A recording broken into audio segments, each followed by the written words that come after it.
Beneath the curtain of charm, in every age, humanity has wrestled with unseen forces. Powers not of flesh and blood, but of manipulation, distortion, and darkness dressed in light. And nowhere is this battle more quietly waged than in the realm of intimacy. You see, intimacy was designed by God to be sacred, a reflection of divine union, trust, and vulnerability. But the narcissist, a soul warped by vanity and consumed by the hunger for power, does not honor that sacredness. They counterfeit it. They present affection wrapped in charm. They offer attention wrapped in validation. But these are not gifts. They are chains. And unless we uncover the truth, many will remain emotionally enslaved, questioning their own worth in the very space where love was supposed to heal. Let us now unveil 5 sexual secrets the narcissist desperately hopes you'll never discern. Each one is a thread in the web they weave, and with every thread unraveled, you take a step closer to freedom, to clarity, and to reclaiming the dignity God always intended for your heart. 1. Sex is not love. It's a lever of control. There is a cruel irony in how the narcissist presents love. What begins with warmth, affection, and seemingly genuine intimacy soon reveals itself as a carefully rehearsed performance, one crafted not to build connection, but to assert control. At first glance, you may believe that the sexual closeness is a sign of emotional depth, that the tenderness in their touch means safety, or that the attention you're receiving reflects real admiration. But the deeper truth is this: to a narcissist, sex is never about communion, it is about conquest. They do not seek union, they seek leverage. Behind the flirtation, behind the gestures of affection, lies an agenda so deeply embedded in their psyche that even they may not fully recognize it. Sex to them is a tool, a mechanism of domination wrapped in the illusion of desire. The goal is not to connect, but to hook. They want you emotionally invested, spiritually disoriented, and mentally tethered to them. Not because they love you, but because they want to be the sole voice that defines your worth. And so, they give affection when it serves them, and they withhold it when it doesn't. They lean in close when they need validation, and then turn cold and distant when you begin to desire true emotional connection. This intermittent cycle of reward and rejection isn't random. It's deliberate. It's designed to confuse you, to keep you in pursuit, to trap you in the belief that if you just love them better, try harder, give more, then they'll return to that version of themselves that once made you feel alive. But here's the terrible beauty of the trap. They never fully return. They never truly open themselves again. The warmth was a mask, the tenderness a tactic, the intimacy a stage. And when you begin to suspect that something is off, they don't address your concerns with honesty. Instead, they accuse you of being too emotional, too needy, or too difficult. You begin to doubt yourself, question your standards, your memory, your right to even ask for closeness. This emotional manipulation, disguised as romantic intensity, begins to strip you of your grounding. You start to equate affection with approval. You start to believe that love is something to be earned rather than freely given. You begin to abandon your boundaries in hopes that they'll reward you with connection again.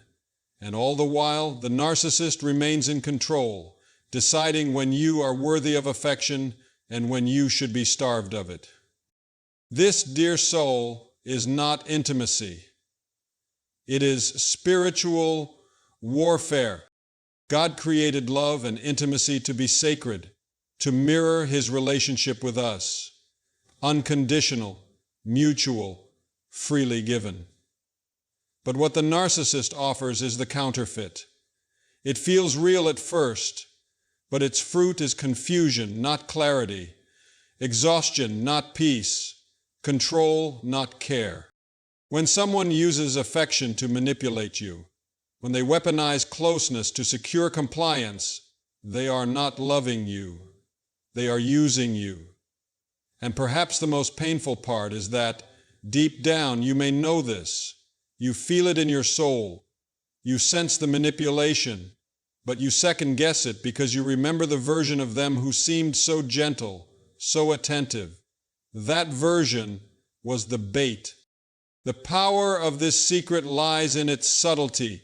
It's hard to see when you're in it because the highs feel so good and the lows feel like your fault.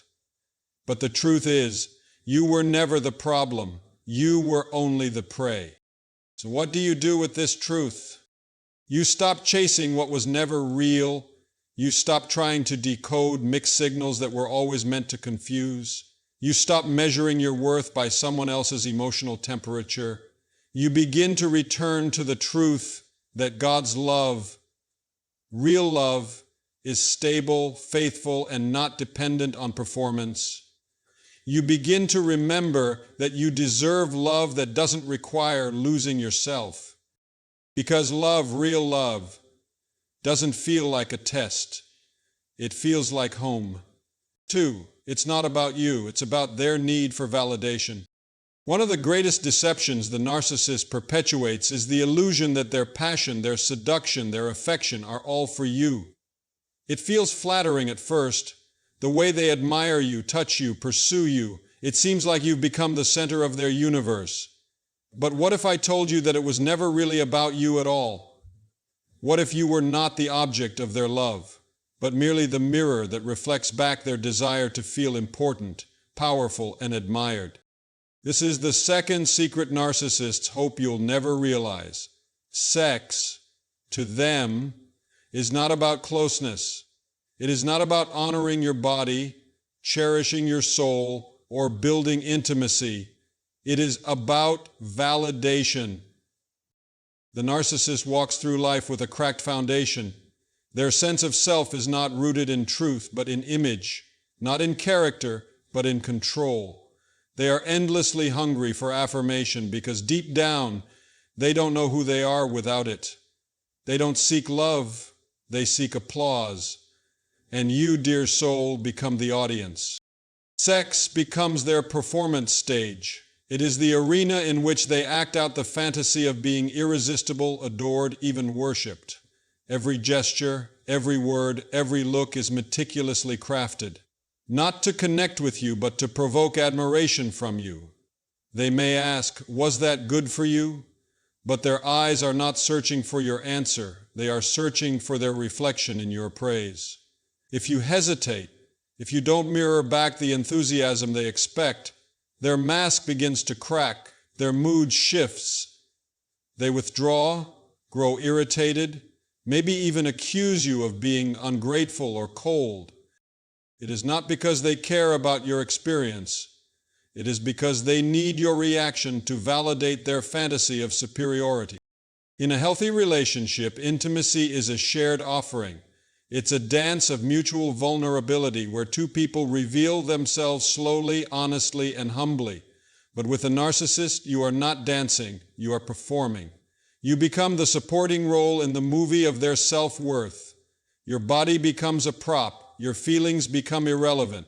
Your pleasure becomes secondary to their performance. Over time, this dynamic begins to warp your perception of love. You start to feel that your job is to praise, to affirm, to serve. You begin to suppress your own needs, your own voice, so that they won't withdraw affection. And when you do speak up, when you dare to ask for something more real, more mutual, more meaningful, you are met with irritation, silence, or blame. It's not that they don't hear you, it's that they don't need to. Because in their world, your needs are not the point. This creates a painful erosion of self.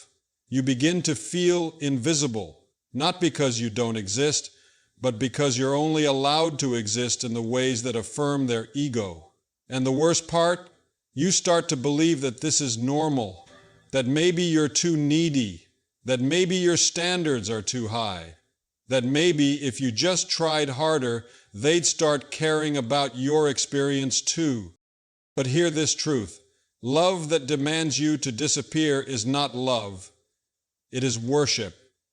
And you were never created to be someone's mirror. You were created to be someone's equal. The narcissist cannot tolerate true equality, because true equality would mean seeing you as a full human being, with needs, preferences, and value that are separate from them. But they can't allow that, because in their inner world, everything must orbit around their need for affirmation. And so they reduce sex not to connection, but to a transaction, a trade, your praise in exchange for their fleeting approval. But their approval never lasts, does it? No matter how much you give, it's never enough. No matter how often you validate them, it wears off. You could bend over backward to please them, and still they would look at you with empty eyes, searching for more. This is because they are not looking to be loved. They are looking to be inflated. And the more you inflate them, the more deflated you become. That is the tragedy. Not just that they use you, but that they train you to participate in your own diminishment. But now you know. You know that the approval you keep chasing isn't love. You know that the intimacy you're starved for cannot be built on a foundation of performance. And you know that your value is not something that must be proved. It is something that is already present. You are not a mirror. You are not a supporting role. You are a soul. So pause here, friend, and reflect. Have you ever left an intimate moment feeling emptier than before it began? Have you ever found yourself offering praise that wasn't entirely honest, just to avoid rejection? Have you ever confused performance for passion? If so, you are not alone. You are not broken. You are not unworthy. You have simply been drawn into a cycle that was never about love. It was about control. But now, with this truth, you are no longer bound to it. You are no longer deceived. Your healing begins not when they change, but when you change what you believe about yourself. So let this be your declaration. I am not here to validate someone else's illusion. I am here to be seen, heard, known, and loved, fully and without condition. So now I ask you, if this spoke to something deep within you, if you've ever felt like your love was measured by how well you could perform for someone else, comment below with the words, I am done performing. Let this be your declaration of freedom. Let this be the moment you reclaim your voice, your worth, and your right to be loved for who you truly are. 3. They create emotional addiction through sexual bonding. There is a hidden chain that most people do not see until it's far too tight to breathe. The emotional addiction created through physical intimacy. It is not the kind of addiction born from chemicals or substances. It is far more subtle, far more spiritual. It is the soul's slow surrender to confusion dressed up as love. This is the third secret narcissists never want you to uncover. They use sex not merely to control you in the moment, but to bind you to them emotionally, to fuse your self-worth with their presence. They manufacture a bond so intense, so overwhelming, that you begin to believe your happiness lives inside of them. It begins beautifully, almost divinely. They are attentive, they are intoxicating, they seem to see you in ways no one else ever has. And in those early moments you feel awakened, as if something inside of you that had long been dormant has finally come alive. You feel chosen, desired, seen.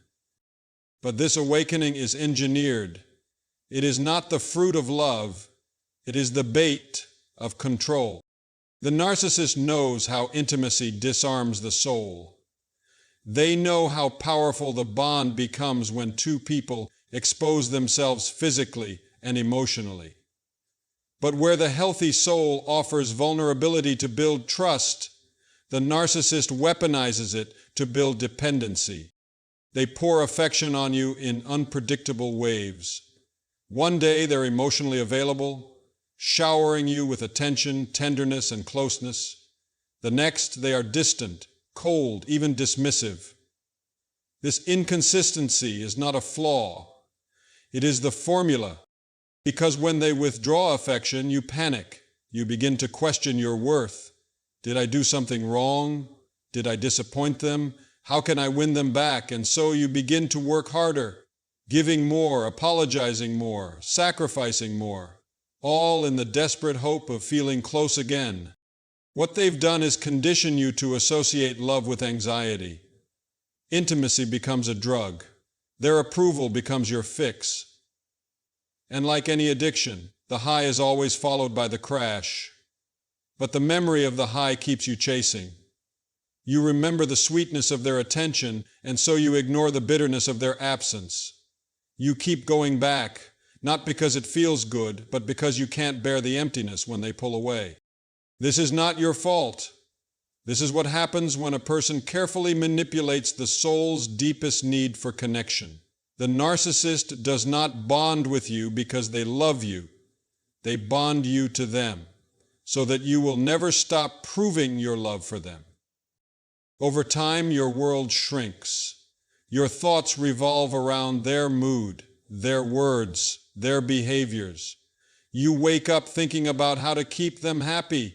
You go to sleep replaying everything you said, wondering if you'll be punished with silence.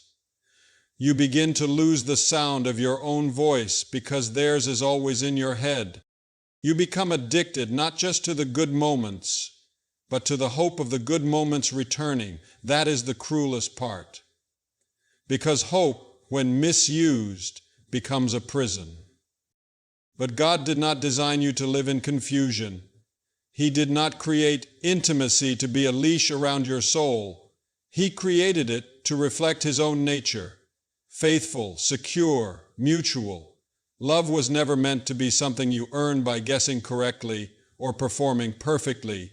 It was meant to be a resting place for your spirit, not a battlefield where you compete for closeness.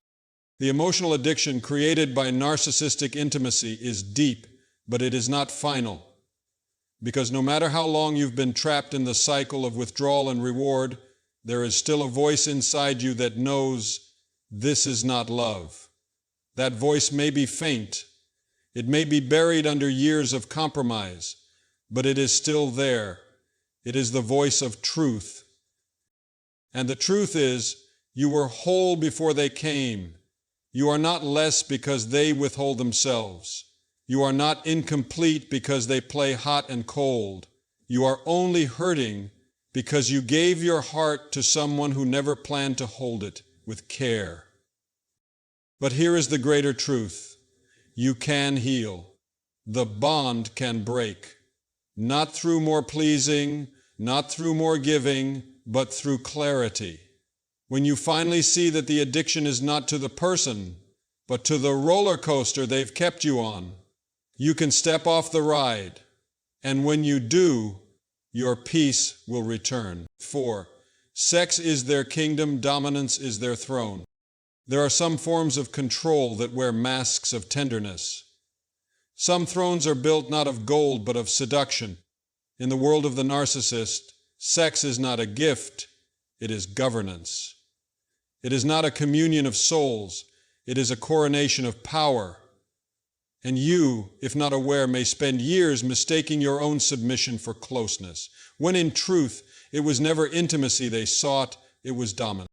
The narcissist understands something deeply unsettling, that the need for connection is so rooted in the human soul, many will trade their boundaries, their identity, even their voice, just to keep feeling wanted. That is what they exploit. The sexual realm becomes their battlefield, their throne room, their hidden empire, where emotional submission is extracted not by force, but by rhythm, push and pull, warmth and cold, reward and punishment. At first, the passion seems genuine. Their attentiveness feels intoxicating.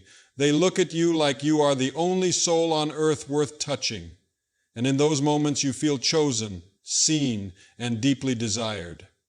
But as time passes, the pattern emerges. The passion is not consistent. It is conditional.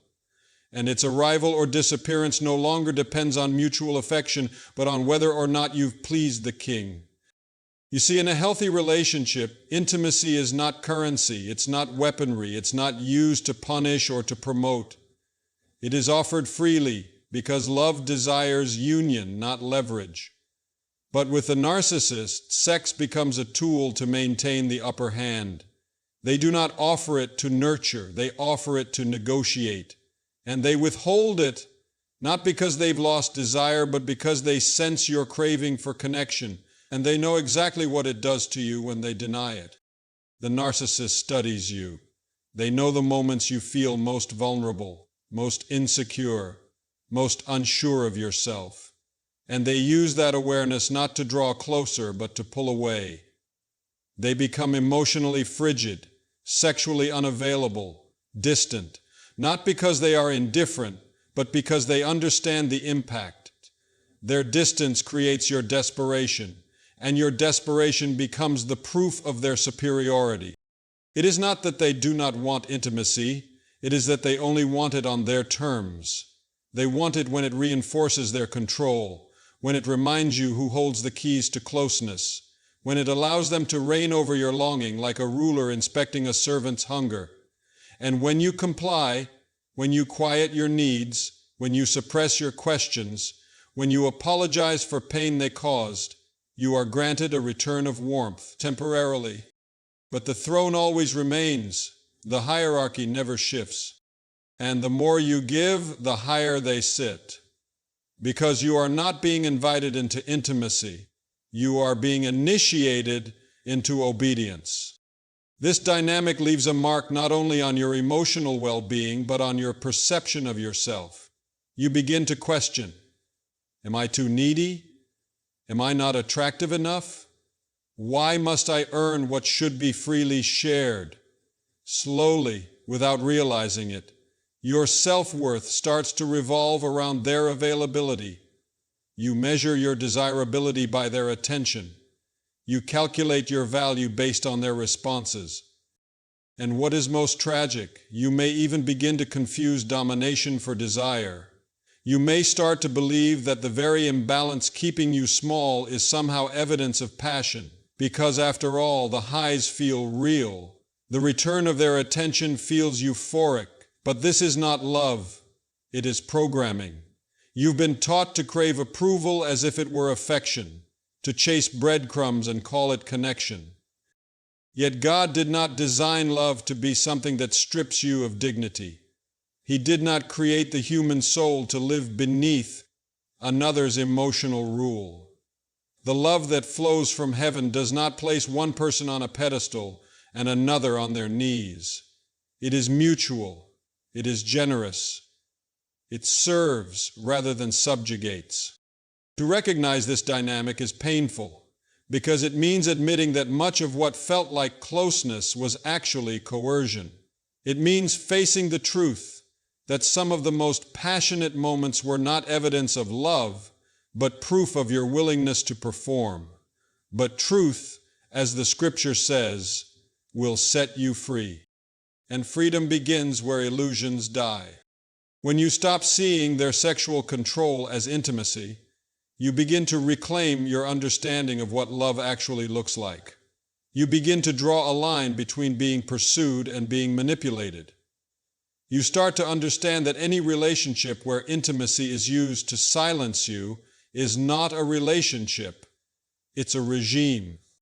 And once you name it, once you see it, once you say, this is not love, the power begins to break, their throne begins to crack, because the narcissist's kingdom only survives when you remain confused. But once clarity comes, their dominance begins to dissolve. 5. They twist reality to make you believe you are the problem. Of all the tactics the narcissist uses to dominate and control, none is more spiritually invasive or psychologically cruel than this. They do not just hurt you, they make you believe you deserved it. They do not only distort the relationship, they distort your very perception of it. They twist reality itself until you can no longer tell what is real and what has been carefully constructed by their manipulative hand. This is the final secret they hope you never uncover, that they are not simply attacking your heart, they are invading your mind. In the beginning, the narcissist often appears rational, understanding, even wise. They are quick to explain your emotions back to you, but always with a subtle tilt. When you express pain, they say you're overreacting. When you express confusion, they say you're too sensitive. When you draw boundaries, they accuse you of being cold or selfish. And slowly, so slowly, you begin to question your own emotional compass. Gaslighting is not just a lie, it is the erasure of your ability to recognize the lie. And this is what the narcissist does with masterful precision. They sow small seeds of doubt into your memory, your reactions, your gut instincts. You may say, "That hurt me," and they respond. You may say, "I don't feel safe," and they reply, "You're being paranoid."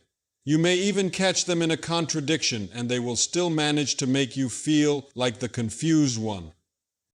It is a slow erosion, not just of confidence, but of identity. What begins as disagreement turns into disorientation. You no longer know how to trust your own recollection of events. You walk into conversations prepared to speak your truth and walk out questioning whether you ever had a truth to begin with. You begin to defer to them because their voice sounds so certain, so composed, so reasonable, and yours feels unstable, not because you are unstable, but because they've made you feel that way. The most frightening part of this dynamic is not that you are being manipulated, it is that you begin to participate in the manipulation unknowingly. You start to edit yourself. You avoid topics. You suppress questions. You become cautious not to upset them, not because they are dangerous in the obvious sense, but because they punish with dismissal, withdrawal, condescension, or moral superiority. You shrink to stay safe. And somewhere in this process, you stop being a person in a relationship and start becoming a shadow inside of it. The narcissist's goal has always been to become the central narrator of your life. They want to be the one who tells you who you are, how you feel, what happened, and what it all means. They are not content with control of your behavior, they desire control of your reality. And when they succeed, they no longer have to dominate you loudly. They can do it silently, because your own thoughts have been rewritten to serve their ego. This form of abuse is uniquely wicked because it is not loud. It is quiet. It's a slow descent. No bruises, no shouting, just confusion, then self-doubt, then total dependence. You begin to look to them not just for love, but for clarity, for approval, for interpretation, for truth. And when that happens, you are no longer living freely, you are living inside their mind, inside their world. This is not love, it is indoctrination. But even in the fog of confusion, even in the silence of your soul where your voice has grown faint, there remains a flicker, a spark of knowing. The human soul was created to recognize truth, and though that truth may be buried under years of gaslighting, it is not gone. It is waiting, waiting to be unearthed, waiting to be believed. God never intended for one human being to own the perception of another. He gave you eyes to see, ears to hear, and a conscience to feel the truth.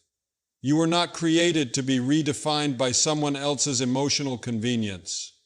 You were created in the image of a God who does not confuse, but clarifies, who does not shame, but heals, who does not distort, but restores. The first step out of this prison is the hardest. It is the step where you must begin to trust your own mind again, to say, "I remember what happened," to say, "My feelings are valid," to say, "Their version of the story is not the only version." This is not rebellion, it is restoration. Because the moment you reclaim your reality, you reclaim your power.